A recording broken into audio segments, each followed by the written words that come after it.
Hey, this is Giants manager Gabe Kapler, and you're watching the 20th episode of BT Talks Baseball. Take it away, Brett. Well, hi, everybody, and welcome back inside BT Talks Baseball. I want to thank San Francisco Giants manager Gabe Kapler for that great introduction. I cannot believe that this is the 20th episode of BT Talks Baseball. For 20 straight weeks, we've been talking baseball right here. There was no baseball when we started. There's baseball now. It's a strange brand of baseball, and who knows how long it will continue. Hopefully, it'll get through the season, but there's baseball at least now, and we've been talking about it for the past 20 weeks.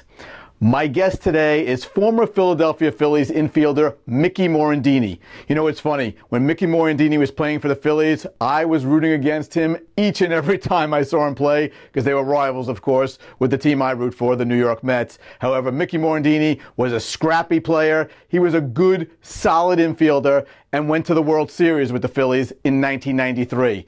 Let's get right to it. Mickey, thank you so much for joining me right here on BT Talks Baseball. Oh, thanks for having me on.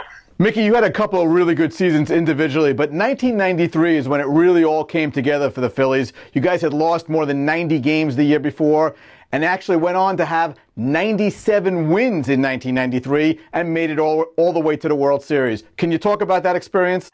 Yeah, it was obviously an incredible season, best season of my baseball career.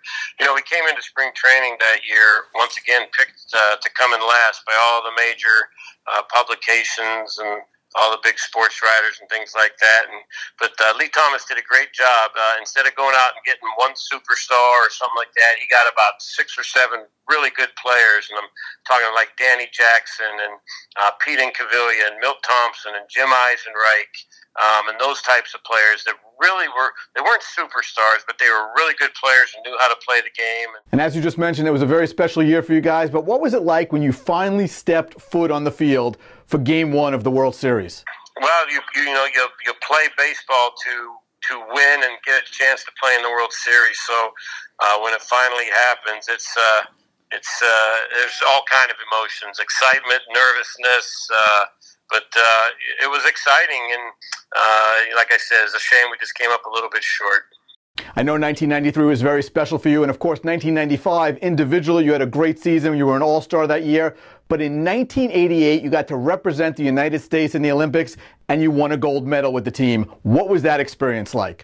Yeah, that's up there, obviously, with the World Series. I mean, anytime you can play for your country, it's quite an honor, and I worked really hard. I had a great year in college in 1987, and I got an opportunity to play in the Intercontinental Cup. It was a tournament in Cuba, and we went down there, and I played really well in front of the Olympic coach named Mark Marquis. So I got an invite to the Olympic tryouts for '88, and I was fortunate enough to be one of the 20 that got picked. And we toured Italy and played ball. We toured Japan and played ball, and finally ended up in Seoul, Korea, and obviously won the gold medal. But it was just a tremendous honor to play for your country. And you're standing next to the David Robinsons that year and the Chris Everetts and all these great athletes from different sports. It was truly amazing. Well, Mickey, I want to thank you so much for joining me right here on BT Talks Baseball.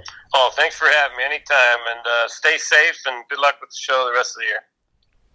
Well, that brings us to Mel's memories. And over the past 20 weeks, Mel has shared so many great memories with us, but he's never talked about his all-time favorite moment in baseball history when he was 9 years old in 1951 when Bobby Thompson hit that crazy home run against the Brooklyn Dodgers to advance the Giants to the World Series. Pops, can you talk about that moment? Okay, when the Giants were playing the playoff game with the Dodgers, we were one of the few people in the apartment building with a television, and we had a 12-inch Dumont television set, so all my uncles came over to my house to watch the baseball game because it was one of the few games that were televised.